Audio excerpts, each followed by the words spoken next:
So how do you like our coffee? It is authentic. That sounds original. I thought we agreed to keep the sarcasm at a very minimal. That's like telling a chameleon to stop changing color. You were fidgety throughout the screening of my documentary. Oh, I'm loving this coffee. Cynthia,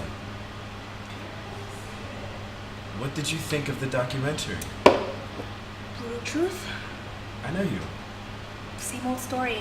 Someone who considers himself more powerful and important tells someone less powerful how they should live their lives. Okay, that is really brutal. Nothing new. My intentions was to make a documentary that do a good job at showing how the West has messed up the environment.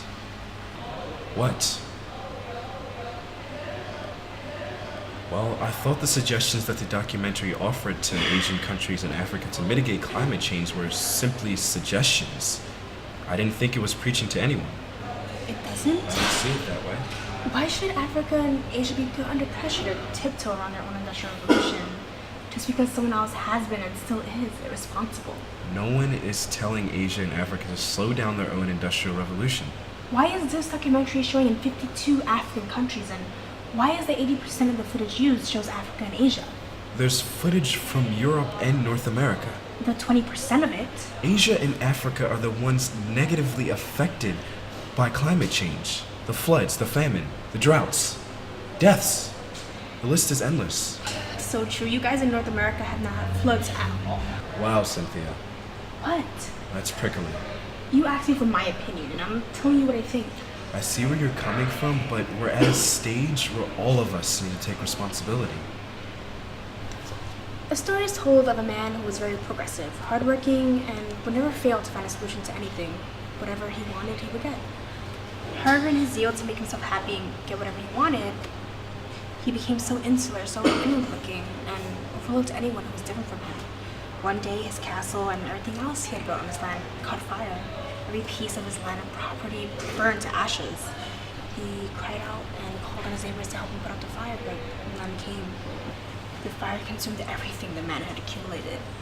The fire spread to the neighborhood and burned all the property of his neighbors. The same neighbors that refused to help him put out the fire? Correct. Sounds like a lose-lose situation. Maybe, but you see, he who had much lost much. Loss is loss, whether much or little.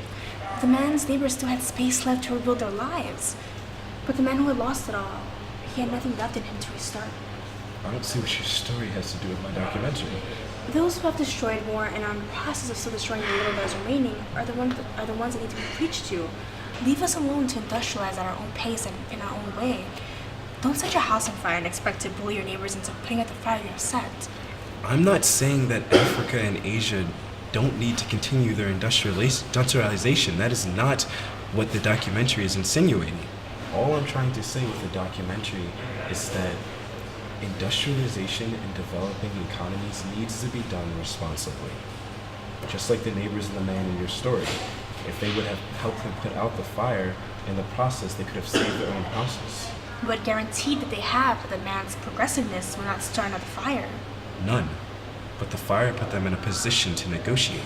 It is easier to negotiate with the one who does not think highly of himself. In your story, all those people lost what they had, and they all had to start all over again.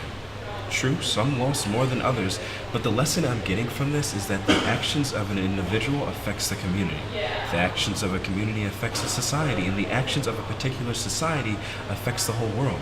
Your campaign needs to be intensified in places where all these climate troubles are coming from and are still ongoing. We're doing that.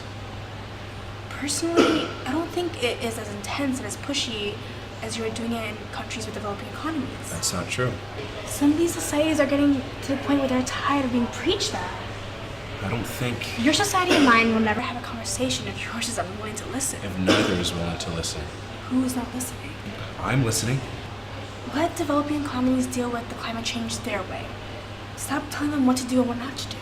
For as long as we keep it to us and them kind of reasoning, I don't think we'll get anywhere. For as long as there's no honest and genuine political will in this matter of the economies you refer to as developed, there's no end to us and them. There'll be no headway to meaningful negotiation. Would you negotiate with someone who does one thing with their right hand while the left hand is doing something completely different and very contrary to what the right hand is doing? It's a collective effort. We need cooperation. My coffee is finished.